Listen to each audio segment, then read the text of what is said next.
Мелис Жүзупжанович, мен сизге мындай суроом бар да, ушу жаңы таштанды жөнүндө айтып кеттиңиз. Негизинен биз ушу депутаттар дагы бир нече ирет экология агрардык комитети менен дагы ушул көлгө барган учурда биздин көлгө кире бериштеги балыкчы экопостубуз. Бүгүнкү күндө ушул боюнча сиз кандай дейсиз оюңуз экопосттун турушу боюнча негизи? Балыкчыда экопост курулган мурун ал жакта мындай атайын төлөм болчу. Бүгүнкү күндө андай төлөм жок.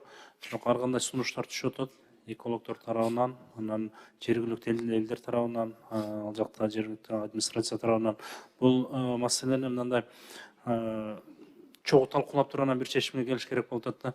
Эгер ошол акчалар туура колдонула турган болсо, максатына жете турган болсо, бул башка кеп. Анан ал жактагы местный элдер дагы башкалар да биз эмнеге төлөйбүз деген да мындай суроолор болуп атат. Эгерде мүмкүн болсо сиз менен бир талкуулап туруп чогуу анан бир Рахмат. Негизи сунушубузду бергенбиз. Мен сизге дагы бир сунуш айтам. Эмне үчүн мен Таштандыга байлап атам? Таштанды деп туруп көтөрүп туруп, анан ошо экопосту көтөрүп атам. Себеби баягы бизден сунуш кеткенде ушуну кайра жандандыруу боюнча сунушубузду бергенбиз. Эмне үчүн дегенде, ушул экопосттун максаты негизи башында түзүлгөнү жакшы болчу. Бирок ал учурда цифровизация өнүгө элек маал учур болгондугуна байланыштуу көпчүлүгү коррупциялык схема менен акчасы желгендигине байланыштуу баягы кайра жокко чыгарылган, баарыбыз билебиз. Бирок мен ойлойм, ушуну бүгүнкү күндө кайра жандандыруу боюнча сиз ушуну ишке алып кирсеңиз, жаңы цифровизациянын методдору көп.